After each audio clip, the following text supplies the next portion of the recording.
Neelam political world by Deepa Jha. Guys, आज हम अपने पब्लिक पॉलिसी इन इंडिया यानी डीएससी कोर भारत में लोक नीति के विषय में अध्ययन करेंगे, जिसका यूनिट 3 करने वाले हैं। मैं आपको ऑलरेडी गाइस 1 और 2 यूनिट कंप्लीट करा चुकी हूँ, जो कि आप लोग देख ही चुके होंगे। और आज हम अपने यूनिट 3 को कर रहे हैं, which is very important. It's about a political economy, interest group and social movement. Means राजनीतिक अर्थव्यवस्था में हम दबाव समूह और सामाजिक आंदोलन की भूमिका को देखेंगे गाइस, कि किस प्रकार हमारी देश में जब भी कोई लोक नीति बनती है तो उस पर दबाव समूह या हित समूह, सामाजिक आंदोलनों का क्या प्रभाव पड़ता है, उनका क्या इम्पैक्ट पड़ता है और उनकी क्या योगदान होती है, भूमिका होती है। तो उस विषय में जितने भी क्वेश्चन इंपॉर्टेंट बनते हैं वो मैंने एंड में इस वीडियो में रखे हैं। सो आपको मैं क्वेश्चन भी बता दूंगी जो एग्ज़ाम में आ सकते हैं। तो अभी हम अपने मोस्ट इम्पॉर्टेंट टॉपिक को स्टार्ट करते हैं। So please like and subscribe my channel. Okay, and thank you जिन्होंने पहले से सब्सक्राइब कर रखा है। अब हम अपनी वीडियो स्टार्ट करते हैं। Let's start. गाइस, जब भी हमारे पास ये क्वेश्चन आता है, जैसे लाइक मैं आपको पहले बता चुकी हूँ कि राजनीतिक अर्थव्यवस्था में लोक नीति में दबाव समूह और सामाजिक आंदोलन की भूमिका बताइए, तो हमें सबसे पहले प्रस्तावना में, इंट्रोडक्शन में लिखना है कि वर्तमान समय में, यानी अपने अभी वर्तमान समय में हम देख सकते हैं कि लोक नीति के निर्माण में हम दबाव समूह, हित समूह एवं सामाजिक आंदोलन यानी सोशल मूवमेंट्स का प्रभाव देख सकते हैं, जो कि एक लोकतांत्रिक राजनीतिक अर्थव्यवस्था में नीति निर्माण में एक सकारात्मक भूमिका निभा रहा है, यानी एक पॉजिटिव रोल प्ले करता है। कि जैसे कि दबाव समूह वही होते हैं ना, ऐसे ग्रुप जो कि अपने हितों की मांग के लिए इकट्ठे होते हैं। यानी जो अगर सरकार है वो नीतियाँ क्यों बनाती है, लोगों के हितों के लिए बनाती है। यदि वो लोगों के हित के लिए नहीं बनाएगी तो लोग उसका विरोध करते हैं दबाव समूह के द्वारा, ये सामाजिक आंदोलन के द्वारा। जैसे लाइक गाइस हम देख सकते हैं किसान आंदोलन भी अभी चल रहा था अभी पिछले हाल ही वर्षों में, जो कि इसका बहुत ज़्यादा अभी का वर्तमान का एक मुद्दा है, उदाहरण में हम समझ सकते हैं। ये जो सामाजिक आंदोलन होते हैं वो ना सिर्फ सामाजिक मुद्दों और मनोवैज्ञानिक विषयों तक सीमित है, बल्कि ये लोक प्रशासन यानी पब्लिक एडमिनिस्ट्रेशन, इतिहासकारों और वैज्ञानिकों तक भी अपने आकर्षण बढ़ाया है इन्होंने। कुछ विद्वानों ने आंदोलन शब्द का जो प्रयोग है वो संगठन अथवा संघ के लिए भी किया है। यानी ऑर्गेनाइजेशन, आंदोलन क्या होता है, मूवमेंट में बहुत सारे लोग इकट्ठे होते हैं, वो एक बड़ा सा ऑर्गेनाइजेशन होता है, समूह होता है, उसे संगठन के रूप में भी समझा जा सकता है। सामाजिक आंदोलन का जो केंद्र बिंदु होता है गाइस, वो समाज में परिवर्तन लाना होता है, यानी चेंजेस लाना होता है। अगर समाज में बुराइयां है उसे परिवर्तन लाने के लिए हम लोग इकट्ठे होते हैं, आंदोलन करते हैं, जिससे शोषित वर्गों के हितों की रक्षा की जा सकती है। यानी जो दमित हैं, शोषित है, जिनका अत्याचार हो रहा है, चाहे वो महिला हो, किसान हो या कोई भी वर्ग हो, तो वो अपनी हितों की रक्षा के लिए आंदोलन कर सकते हैं, सरकार से मांग कर सकते हैं। तो सामाजिक आंदोलन जो है वो एक दिशा में परिवर्तन को बढ़ावा देने का सुविचारित समूह है, सामूहिक प्रत्यय, सभी मिलकर इसका हम वो निकालते हैं, हल निकालते हैं आंदोलन द्वारा। सामाजिक आंदोलन में 4 तत्व विद्यमान होते हैं गाइस, लाइक सामूहिक हित यानी सभी के हित की बात होती है इसमें।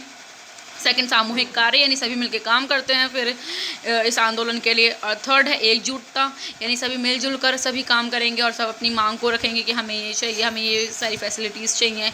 और फोर्थ है सामूहिक चुनौती, यानी सभी के सामने जो चुनौतियाँ होती हैं, परेशानियाँ होती हैं, उसके समाधान के लिए ही हम सामाजिक आंदोलन करते हैं गाइस। तो अब हम देखते हैं सामाजिक आंदोलन और लोक नीति, पब्लिक पॉलिसी पे क्या इम्पैक्ट पड़ता है। सामाजिक आंदोलन के निर्देशित तत्व, यानी सामाजिक आंदोलन एक तरह से निर्देशित तत्व है, जो कि लोक नीति को निर्देशित तत्व खंड के दूसरे को प्रभावित करते हैं, एक दूसरे का इफेक्ट करते हैं। जैसे कि हम जैसे जैसे आंदोलन का जो उदय हुआ है और विकास होता है, वो तभी पहचान बनाने लगते हैं कि हाँ, ये आंदोलन किस विषय में चल रहा है। वह लोक विवादों को जन्म देती है, लोगों के जो प्रॉब्लम्स होती है उसे बताती है। समाज की अप्रतिबंधित हिस्सों का जो है दलीय समर्थन, लाइक कोई अप्रतिबंधित जिसपे बहुत ज़्यादा प्रतिबंध नहीं लगाया जा सकता, लाइक शासक वर्ग हो गए या कोई ऐसा वर्ग जिससे हम प्रतिबंध नहीं लगा सकते, लाइक दलीय समूह का समर्थन प्राप्त होता है उन्हें। तथा दूसरी प्रतिरोधी शक्तियाँ होती हैं कुछ जिनका हम विरोध करते हैं, उनके भी सामाजिक आंदोलन अपने लक्ष्यों को लोक नीतियों के द्वारा, यानी हम पब्लिक पॉलिसी के द्वारा किसी नीति के निष्पादन का प्रतिरोध करके ही किन्हीं संशोधनों पर संशोधन यानी चेंजेस से बल देते हैं। आंदोलन गाइस मैंने अभी ऊपर भी बताया ना आपको कि आंदोलन में क्या होता है, जो कोई भी रूल बन चुका होता है तो उसमें हमें प्रॉब्लम होती है किसी भी लोगों को। लाइक किसानी आंदोलन था तो उससे पहले 3 किसान आंदोलन बने थे, आंदोलन से पहले नीतियाँ बनी थी, पब्लिक पॉलिसी बनी थी किसानों से मुद्दे से रिलेटेड, तो वो लोगों के हित में नहीं थी, किसानों के हित में नहीं थी, इसलिए उन्होंने आंदोलन किया था कि हमें ये नीति वापस लीजिए सरकार, क्योंकि ये हमारे भले के लिए नहीं है, नुकसान के लिए। तो उसमें संशोधन किया गया, उसमें चेंजेस किए गए। तो एक आंदोलन जो है ना वो सरकार अथवा अन्य संसाधनों, संस्थाओं, ऑर्गेनाइजेशन के नियमों में परिवर्तन लाकर अपने लक्ष्यों को प्राप्त करने के लिए कार्य करते हैं, काम करते रहते हैं एम्स को प्राप्त करने के लिए। लोक नीतियाँ को जो अध्ययन है, स्टडी है, वो विभिन्न लक्ष्यों के द्वारा किया जा सकता है। है ना। लाइक प्रथम अच्छी तथा बुरी, यानी लोक नीतियाँ अच्छी तरीके से भी उसके इफेक्ट देख सकते हैं, बुरे भी देख सकते हैं। साथ ही बेहतर या खराब नीतियों के बीच हम चुनाव कर सकते हैं, चुनाव की कोशिश करके, तथा दूसरे व्यर्थ कारणों के संबंधों का निष्पक्ष अध्ययन करके किया जा सकता है। यानी सभी के हम जानते हैं एक सिक्के के दो पहलू होते हैं, कुछ अच्छे प्रभाव होते हैं, कुछ बुरे प्रभाव होते हैं। तो इसी विषय में कहा जा रहा है कि सामाजिक आंदोलन तथा लोक नीतियाँ जो हैं उन दोनों ही पद्धतियों में विधियों का प्रयोग किया जाता है। यानी एक ऑर्गेनाइजेशन जो बनता है वो नियम के अकॉर्डिंग, रूल्स के अकॉर्डिंग ही तो बनता है ना। इन दो उपागों में अच्छी तथा बुरी नीतियों के बीच चुनाव तथा कारक, यानी जो हम चुनते हैं किसी भी लोगों को या कोई नीतियां बनाते हैं, तो उसमें क्या होता है, बहुत सारे रीजंस के द्वारा ही बनता है। संबंधों के निष्पक्ष अध्ययनों की प्रकाशिता, समाजशास्त्र, सोशल स्टडीज़ में हम देख सकते हैं, सोशल फिलॉसफी, तंत्र एक लक्ष्य है, एक लक्षण है, यानी इसका एक एम है जो कि व्यापक रूप से भी सामाजिक आंदोलनों को शामिल करता है। बहुत सी समाजशास्त्रीय अवधारणाएं हैं जिनको हम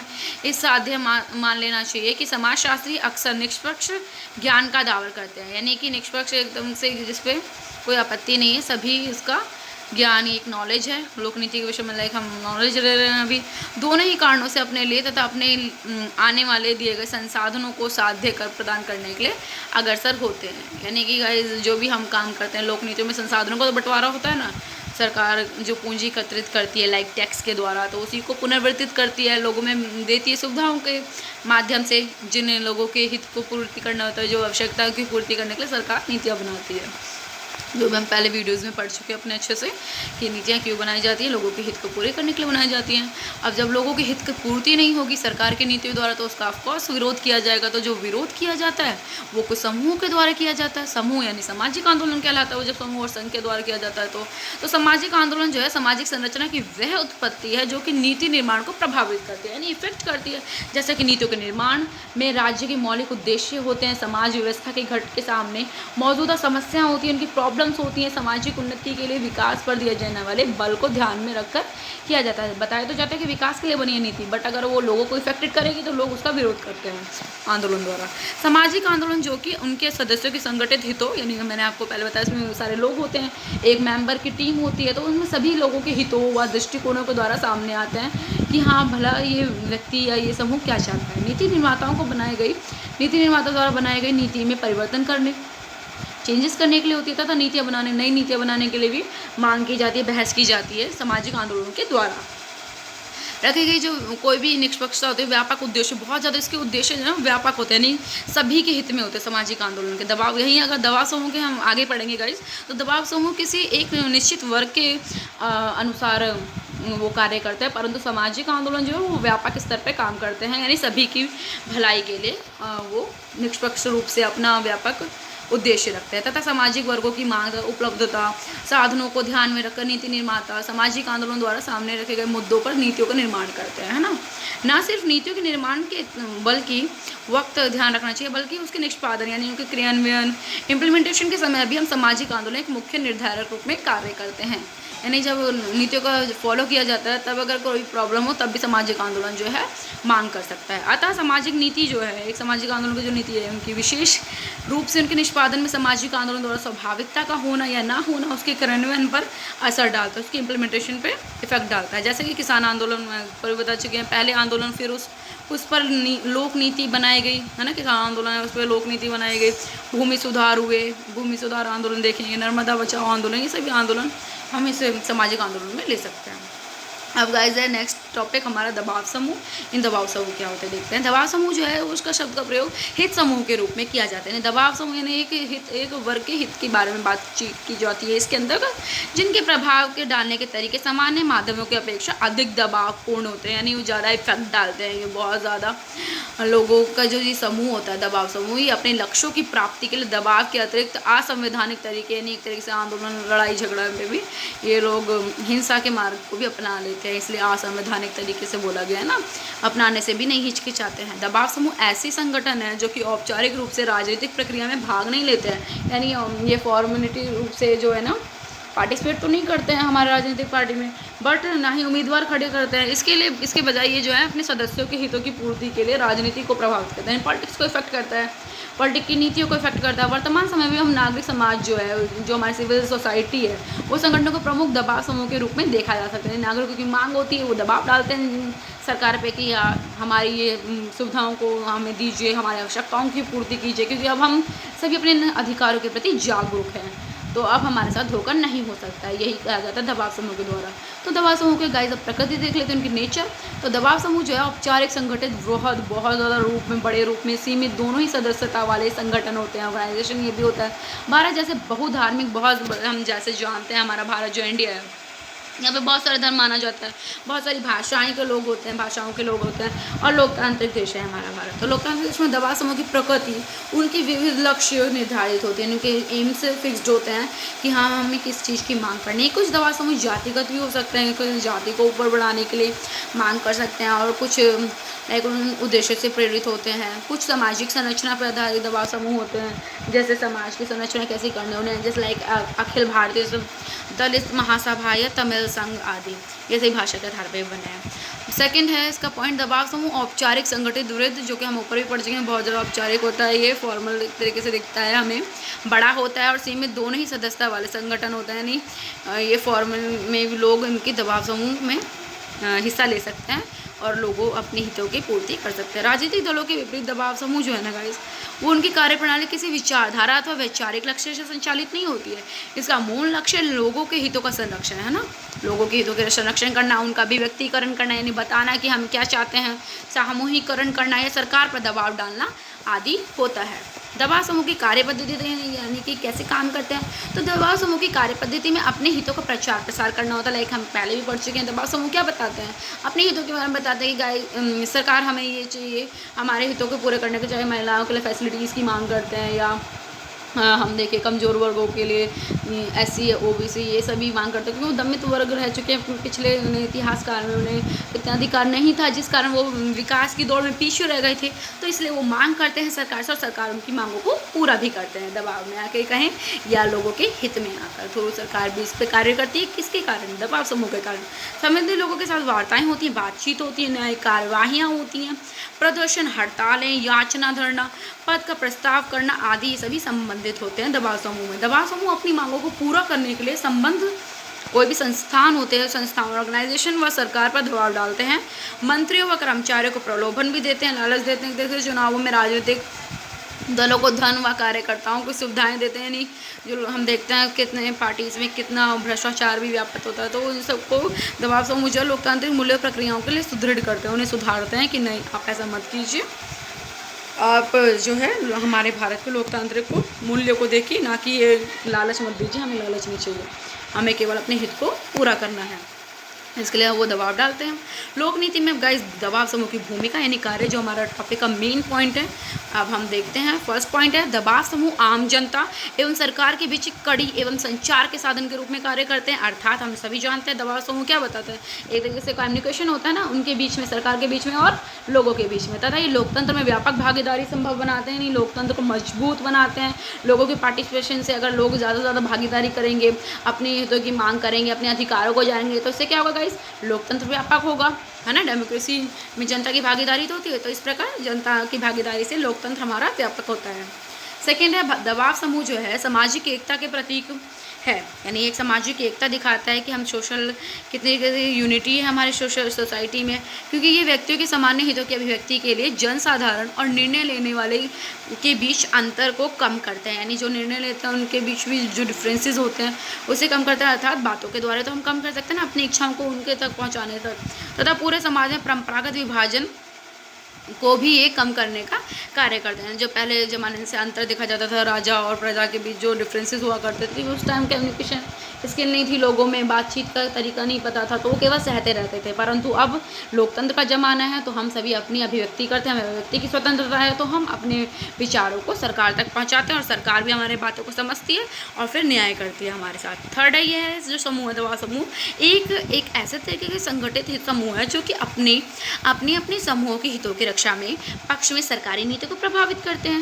यानी जो सरकारी नीतियाँ पॉलिसीज़ होती हैं उन्हें इफेक्ट करता है तथा राजनीतिक जागरूकता लेकर आता है लोगों में। पॉलिटिकल की तरफ हम जागते हैं, हम जानते हैं कि हाँ आखिर पॉलिटिक्स क्या है, क्या कर रही है वो हमारे लिए, उन सदस्यों की सदस्यता की सहभागिता में भी वृद्धि करते हैं। लोग मेंबरशिप इसमें बढ़ती है। जैसे उदाहरण के तौर पर हम हाल ही में अपने भारत में किसान आंदोलन के एग्जाम्पल को देख सकते हैं। इस दबाव समूह का एक उदाहरण देखा जा सकता है यह आंदोलन का, जिसमें हम किस प्रकार से इन किसान वर्ग ने 3 किसान नीति पर प्रहार किया, वह उसे लागू नहीं होने दिया। अर्थात जब लागू हुआ था तो वो धरने पे चले गए, प्रदर्शन किया और किसानों की एकता ने सरकार को किसानों की 3 कानूनों को वापस लेना पड़ा। यानी जब देखा सरकार ने कि सब पूरा देश एकजुट हो गया है इसके विरोध, तो उन्होंने उनकी मांगों को पूरा किया गया किसानों के। यही एक लोकतांत्रिक देश में दबाव समूह एवं सामाजिक आंदोलनों की हम भूमिका देख सकते हैं, किस प्रकार लोक नीति बनने में या उसके क्रियान्वयन तथा लागू होने पर महत्वपूर्ण भूमिका होती है। 4th दबाव समूह जो है सरकार को निरंकुश होने से रोकती है ना। यानी अगर सरकार जो अपने मनचाहे अगर रूल बनाती है तो उससे क्या होगा, वो निरंकुश शासक कहलाएगी। परंतु हमारे लोकतांत्रिक देश में क्या होता है, हम अपने बातों को सरकार तक पहुंचा सकते हैं। इसलिए हम ये जो दबाव समूह के द्वारा हम सरकार को निरंकुश होने से बचाते हैं और लोकतंत्र को मजबूत करते हैं। अब दबाव समूह जो है लोकतांत्रिक व्यवस्था का एक अभिन्न अंग है, अपरिहार्य है, यानी बहुत ज़्यादा आवश्यक, इम्पॉर्टेंट एवं सहायक अंग बन चुका है जो सपोर्ट करता है हमारी लोकनीति को। यह आवश्यक सूचना प्रदान करते हैं, इंपॉर्टेंट इन्फॉर्मेशन देते हैं और राष्ट्र राजनीतिक का रूप से जीवंत बनाए रखते हैं, राष्ट्र को, देश को एक तरीके से जीवन बनाए रखते हैं। और आज राजनीतिक उपेक्षा के वातावरण में भी व्यक्ति अपने हितों का संरक्षण स्वयं अकेले नहीं कर पाते हैं। ऐसे में दबाव समूह की भूमिका जो और ज़्यादा बढ़ जाती है कि सब मिलजुल कर कार्य करेंगे, मिलते हैं दबाव समूह में ग्रुप होता है तो उसकी भूमिका एवं प्रासंगिकता और बढ़ जाती है। सभी जब लोग मिलकर काम करते हैं, कई आवश्यक मामलों को लेकर राजनीतिक दल पॉलिटिकल पार्टीज निष्क्रिय होते हैं तथा उन पर ध्यान देना एक तरीके से वो काम कर नहीं पाते हैं। तो उन विषयों पर नीतियों का निर्माण करना उनकी कार्यसूची में नहीं होता है। ऐसा वे अपनी इच्छा अनुसार ही कार्य कर सकते हैं या कई बार स्वतः ही मामलों पर ध्यान नहीं दे पाते। जो सरकारी पार्टीज होती हैं लोगों के हितों में अगर ध्यान नहीं दे पाती, तो उदाहरण के लिए जैसे पर्यावरण मामले होता है तो उस पर सरकार ढील दे देती है। इन्वायरमेंट रिलेटेड टॉपिक्स होते हैं तो राजनीतिक दल जो है ना उस पर ज़्यादा आमतौर पर बचकर निकल जाते हैं, उस पर ज़्यादा वो नहीं बनाती हैं, रूल्स रेगुलेशन नहीं बनाती हैं। तो ऐसे में भी पर्यावरण प्रदूषण बढ़ता है। हम देखते हैं कितना बुरा इम्पैक्ट पड़ रहा है हमारे इन्वायरमेंट पर। वन उन्मूलन से, विकास परियोजनाओं के कारण जो हम देख सकते हैं विस्थापन आदि से प्रभावित होने वाले समूहों का प्रतिनिधित्व जो है हमारे विभिन्न एनजीओ यानी गैर सरकारी संगठन, जस्ट लाइक दबाव समूह भी एक गैर सरकारी संगठन में ही आता है। ये क्योंकि सरकारी विभाग नहीं होते, लोगों के ऑर्गेनाइजेशन होते हैं, यानी दबाव समूह भी वो कहलाते हैं। और प्रभावित वर्ग से उनका समर्थन जुटाकर सरकार से उन मुद्दों पर बात करते हैं जो आवश्यकता पड़ने पर वे हड़ताल और विरोध का प्रदर्शन भी करते हैं। इस प्रकार दबाव समूह के माध्यम से हम आम लोगों की समस्याओं को सरकार के समक्ष पाते हैं, है ना। जैसे मैंने आपको पहले भी बताया और इसमें भी यही बताया जा रहा है 5th टॉपिक में, पॉइंट में, दैट जो दबाव समूह है वो समस्याओं को सरकार तक पहुंचाता है फिर उसका सॉल्यूशन ढूंढते हैं। सामाजिक आंदोलन की विशेषताएं देखिए guys, the characters sketch of the social movement.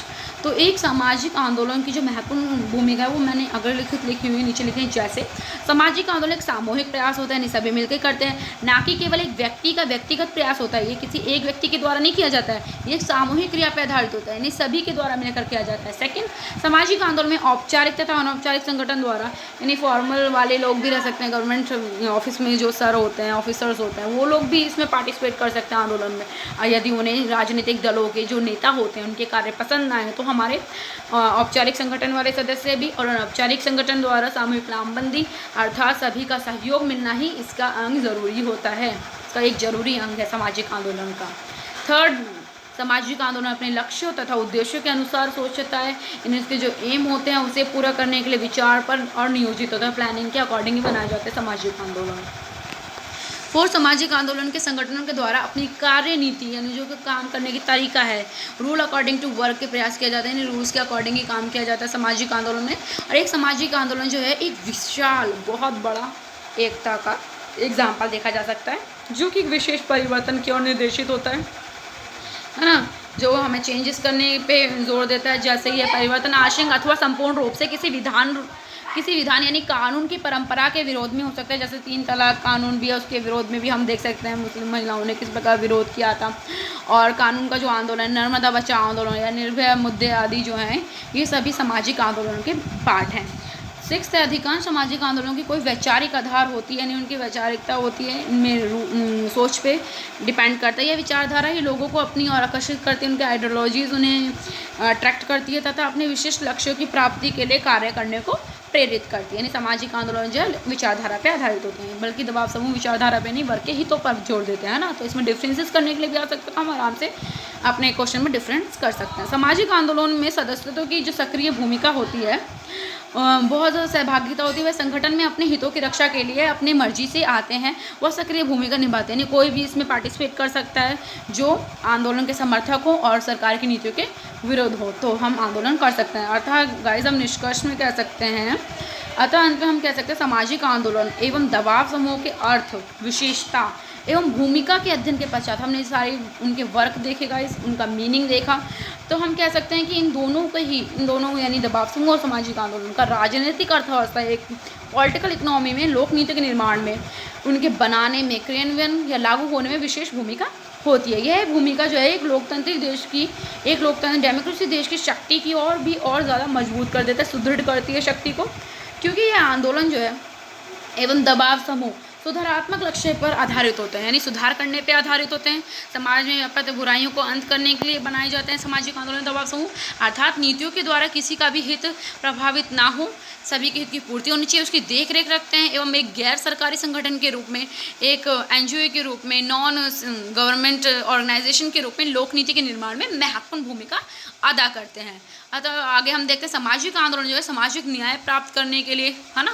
सामाजिक आंदोलन क्यों करा जाता है? सोशल जस्टिस प्राप्त करने के लिए, साथ ही सामाजिक परिवर्तन का लक्ष्य रखते हैं, समाज में चेंजेस लाने के एम रखते हैं। सरल शब्दों में हम कह सकते हैं समाज में नीतियों के निर्माण, जो नीतियाँ बनती हैं उसके निर्माण तथा निष्पादन के द्वारा, उनके क्रियान्वयन के द्वारा समाज में परिवर्तन की ओर देखता है। सामाजिक आंदोलन जो एवं दबाव समूह जो राजनीतिक व्यवस्था के विभिन्न भागों से जनता को एकत्रित करने का प्रयास करते हैं, अर्थात जनता की सोचों को, उनके हितों को देखते हैं। अगर यह एक सिर्फ विशिष्ट समूह और मांगों का समर्थन करें, जैसे लाइक कृषक, पिछड़े लोग, विद्यार्थी, नारी इत्यादि, तो केवल उसी समूह के लोग उस आंदोलन में भाग लेते हैं। लाइक दबाव समूह जो होता है वो किसी एक वर्ग पर आधारित होता है इनमें से, परंतु जैसा कि हम ऊपर भी बता चुके हैं कि सामाजिक आंदोलन तो इससे डिफरेंस है। सामाजिक आंदोलन मूलतः सामाजिक परिवर्तन से संबंधित है, पूरे समाज को इफेक्ट करता है। लाइक पर्यावरण मुद्दे हो गए, युद्ध की आशंका जैसी जो घटना होती है तो पूरे समाज को इफेक्ट करती है, तो ये सामाजिक आंदोलन में हो सकता है। यह भी सामाजिक आंदोलन का एक महत्वपूर्ण भूमिका निभाते हैं। अर्थात अब गाइज अब आगे हमारा निष्कर्ष भी पूरा हो चुका है। अब हम देखते हैं topic related important question which can come in upcoming exam of 19 मई। जैसे हम जानते हैं 19 मई को हमारा पब्लिक पॉलिसी इन इंडिया का एग्ज़ाम है, जिससे संबंधित क्वेश्चन आ सकता है। प्रीवियस ईयर क्वेश्चन पेपर में इस प्रकार से क्वेश्चन आए हैं, आप देख सकते हैं। लाइक पहला है सामाजिक एवं दबाव समूह का लोक नीति के निर्माण में क्या भूमिका होती है, विस्तार पूर्वक बताइए गाइस, जो कि मैंने आपको 8 पेजेस में अभी ऊपर बता चुकी हूँ बहुत अच्छे से। I hope you will definitely understood this concept is really nice and interesting too. Second question है राजनीतिक अर्थव्यवस्था में नीतियों के निर्माण, यानी राजनीतिक अर्थव्यवस्था नीति के निर्माण में एवं निष्पादन में गैर सरकारी संगठन या अप्रत्यक्ष अभिकारक का क्या योगदान हो सकता है, व्याख्या कीजिए। तो इन्हीं सभी 3 क्वेश्चन में हमें इसी प्रकार से अपने आंसर को लिखना है गाइस। सो मैंने आपको बता दिया है, अब आप सभी याद कर लेना, अपने नोट्स बना लेना, मैं PDF को डिस्क्रिप्शन में डाल दूँगी। So thank you for watching, good night.